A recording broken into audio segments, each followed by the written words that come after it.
নমস্কার বন্ধুরা, কাম্মাস কিচেনে সকলকে স্বাগত জানিয়ে শুরু করছে আজকে একটা নতুন রেসিপি। আজকে আমাদের সামনে নিয়ে এসেছি ডুমুর। আজকে বানিয়ে দেখাবো ডুমুরের তরকারি। কার কার ডুমুর খেতে ভালো লাগে আমাকে কমেন্টে জানাবেন। আমার তো খুব ভালো লাগে ডুমুরের তরকারি। একবার পুরো নিরামিষ দিয়ে করবো। আমি কালকে রাত্রে ডুমুরটা কেটে জলে ভিজিয়ে রেখেছিলাম। ডুমুর আগের দিন ভিজিয়ে রাখলে পুরো কষটা উঠে যায়, ডুমুরটা নরমও হয়ে যায় ভিজে। তারপর আমি ভালো পরিষ্কার করে ধুয়ে নিয়েছি। দেখুন পুরো কাঁচের মতো জল হয়ে গেছে, দেখুন পিছনে সাদা হয়ে গেছে। এবার আমি আগে ডুমুরের তরকারি করার জন্য ডুমুরটা আগে সেদ্ধ করে নেব। আমি এর মধ্যে আলু দেব, ছোট ছোট করে আলু কুচিয়ে নিয়েছি। ডুমুরটা আগে আমি সেদ্ধ করে নিচ্ছি, তার জন্য দিয়ে দিচ্ছি কুকারে।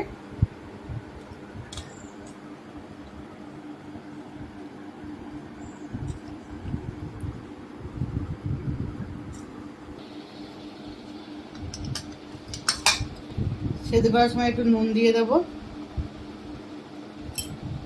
একটু হলুদ গুঁড়ো। ঢাকনাটা আটকে দিচ্ছি। চলুন সেদ্ধ করে আপনাদের আর দেখাচ্ছি। ডুমুরটা সেদ্ধ হয়ে গেছে,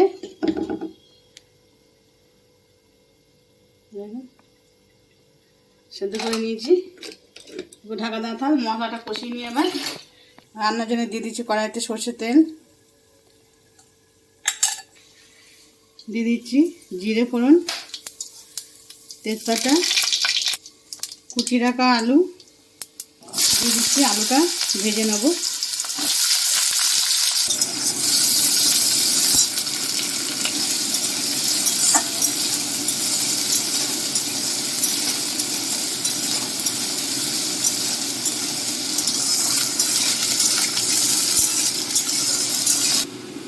দিয়ে দিচ্ছি বেটে রাখা মশলা। এর মধ্যে নিয়েছি আমি আদা, জিরে, শুকনো লঙ্কা বাটা, আর দিয়েছি হলুদ গুঁড়ো।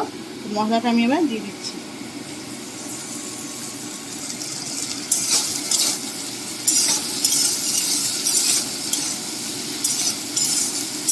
এই ডুমুরের তরকারিতে ছোলা ভিজে দিলেও ভালো লাগে। আমি কেউ যদি মনে করেন ছোলা দিয়ে করবো, করতে পারেন। আমি ছোলা ভিজে দিয়ে নিই, কারণ ছোলা ভিজাতে ভুলে গেছিলাম। আমি দিয়ে দিচ্ছি কুচি রাখা টমেটো, দিয়ে দিচ্ছি লবণ,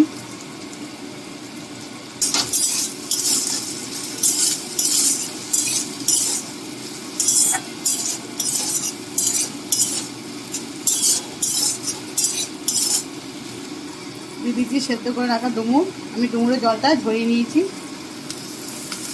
সেদ্ধ করা জলটা দেবেন না, ঝরিয়ে দেবেন। আমি এটা আলুর সঙ্গে ভালো করে কষিয়ে নেব।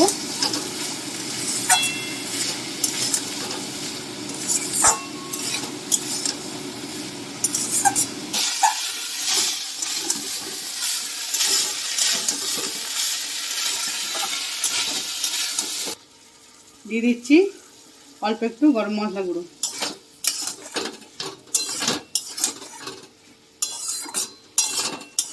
আরও 5 মিনিট ভালো করে এটা কষিয়ে নেব।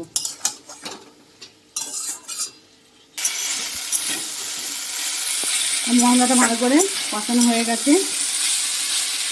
যেভাবে আমি ডুমুরের তরকারিটা করছি, এভাবে আবার রেসিপিটা ফলো করে দেখবেন। বানিয়ে খেয়ে ভালো লাগে। ডুমুর তরকারি সত্যি টেস্টি, শরীরের পক্ষে উপকার ডুমুরের তরকারি। রেসিপিটা বানিয়ে কারো ভালো লেগে থাকলে লাইক, কমেন্ট, শেয়ার অবশ্যই করে দেবেন। সাবস্ক্রাইব করতে দেবেন একদম ভুলবেন না।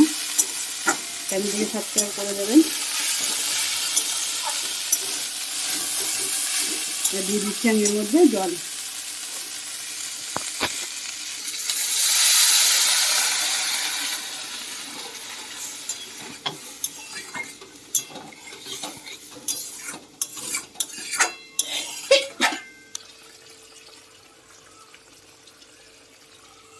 দিয়ে দিচ্ছি ঢাকা, দিয়ে দিচ্ছি স্বাদ মতো চিনি। ডুমুরের তরকারি মিষ্টি না হলে স্বাদ আসে না।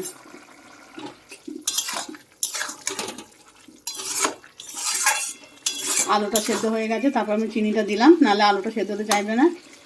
আর 5-10 মিনিট হোক, তারপর আমি আবার দেখাচ্ছি। ফিরে এলাম 10 মিনিট পর। জায়গাটা পুরো রেডি হয়ে গেছে।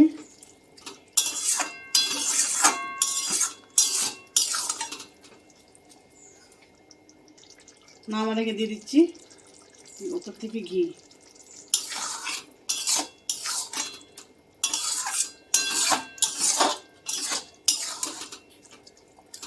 ওই তরকারিটা ঢেলে দিচ্ছি।